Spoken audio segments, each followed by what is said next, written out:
One of my greatest fears is that my children will think that my phone is more important to me than they are. So I've spent the last 5 years designing, tinkering, and messing with a system to get me off of my phone and being more present in life. Only recently did I really feel like I've kind of cracked the code on a few pieces that make it much easier to stay off of my device. In this video, I want to explain what all those steps are, because it's not just one thing, it's a combination of them as well as a mindset centered around it. So my process for not being on my phone as much has 5 separate components. I know it sounds complex, but it's been necessary for me to add these on over the years. The 5th one is relatively new, and it's more of a bonus than anything else that I just find very fun. But these 5 together are what's really helped me out. It boils down to making the phone less interesting, putting strict blockers in place, multiples of these, and I'll go over what I use, understanding time parameters and dopamine, location for the phone in my house, and lastly, an alternate device. So let's go into each one of these piece by piece, and I'll show how they all come together. The first one that I was going over is going to be making the phone less fun to use. Now, there's 2 different ways that I go about doing this that I've found really help. Number 1 is putting my phone in grayscale. So taking the phone and making sure that the color is taken out of it. Now, when grayscale first came around, it was something that when you turned it on, the phone was almost fully unusable. You go onto YouTube, you go onto Instagram, you'd go on to search something on Google, and it was just so dull that it was hard to use, to the point where I didn't enjoy it so much that I couldn't leave it on. They've since changed that to where you can now turn on grayscale, and your background and your screen and all your apps, those are gray. But when you actually click on an app and you go to use it, it'll bring the color back and you can actually feel like the phone is actually usable. All right, so Pat from the future here. There are actually 2 different modes, and I'm realizing this while I'm editing this. There's one called Grayscale, and then there's another that is a Homescreen Tint. And that's what I'm referring to when I say that grayscale was previously unusable. So on your phone, you actually have the option of setting everything in grayscale, which takes the entire phone and everything and makes it that black and white color. Like I said, it's almost unusable for me, because then I go into apps, I see my photos, I can't get any joy from the things that are supposed to bring me joy on my phone. But the one that I really enjoy is actually called a home screen tint. And the way you do the home screen tint is actually from the home screen. You hold down until everything starts jiggling, you hit edit, then you go into customize, and then down here you'll see a little tinted button. It's actually pretty easy, so you can turn it into whatever tint you want. I go tinted, because what that does is it changes everything on the main screen to a tinted version of it. So it's pretty much black and white. So then when I go to use my actual phone, then I'll go in here and I'll go into an app. You can see that there's still color. Whereas on my home screen, there's no color. And that's the big difference, is tinted does the home screen and everything that you're doing there all black and white, making it interesting. But when you go into apps, they actually have color and they're usable. Versus grayscale, you go in, they're just not usable. I've made a separate video for how to do each one of these, because this video is just going about my general process. I'll link it in this little playlist right here. So in addition to grayscale, the other thing that I do to make my phone less interesting is use some sort of a Dummify app.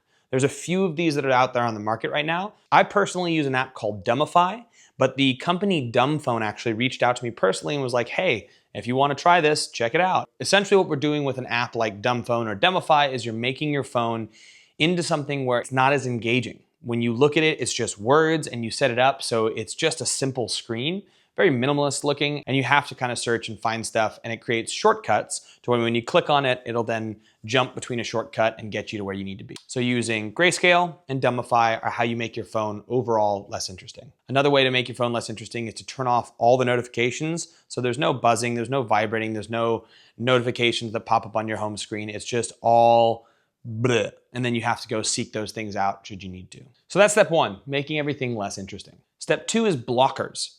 Blockers need to be in place to prevent you from going into your apps. Now, the 2 different blockers that I use are, one, the native app with inside iOS. That I thought would be great for me, but it's just too easy to bypass. All you have to do is hit give me 1 more minute, or give me 15 more minutes, or ignore time limit for the day, and you automatically are right past it. So I think that one is good to have there as a secondary reminder. So you set your time parameters for whatever app that it might be, but it's just more of a reminder than anything else. It's not the one that I would rely on to actually prevent me from going and using the apps that are particularly drawing of my attention. What I'd use for that, and what I do use for that, is an app called Unpluck. Again, I'm not sponsored by these guys. It's just the app that I have used and find very, very effective. And Unpluck is a block similar to the inbound native iOS one, where you essentially give it permission to lock down components of your phone, whether it be Instagram or YouTube or news sites or whatever you need to block down. You set schedules in there. And when you set the schedules, it then allows you to either use stuff or not use stuff based off of the time parameters that you've set and all that jazz. Now I'll talk about some timing stuff in just a second, but keep in mind when you have access is important. So giving yourself the proper time to have access to those is an important piece to actually succeeding in all of this. So Unpluck makes it so you can put these locks where if you were to try to use Instagram, it's gonna say, hey, unlock it using the Unpluck app. And if you go into the Unpluck app, it's gonna request that you do something. There's different types of barriers that you can use. Unpluck has 4 specific barriers that it uses. One is a tap pattern. Another is a long scroll. Another is actually a RFID chip, so RFID or IFID chip, where you basically scan it and then it lets you into the phone.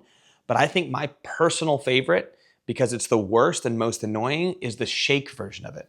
It's essentially a life bar that you have to go and you shake it. Every time you shake it, it like goes up and you sit there like an idiot shaking your phone trying to get through so you can use Instagram or whatever it might be.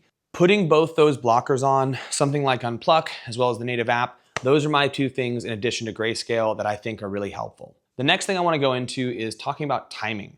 Essentially, you only have so much dopamine to be used, and it's like you've got this cup full of water essentially, and all day you're going to be drinking it, and each task that you do requires you to take a bigger sip or a smaller sip. If it's a particularly non-dopaminergic task, you take a smaller sip. So if you're doing work, you use a little bit of dopamine to get that work done. If it's something that dumps a lot of dopamine and when you take a bigger sip, those are things are called highly dopaminergic. They basically squeeze a lot of dopamine out of you. It's a weird analogy that I'm using, but imagine taking a bigger swig of the glass of dopamine that you have.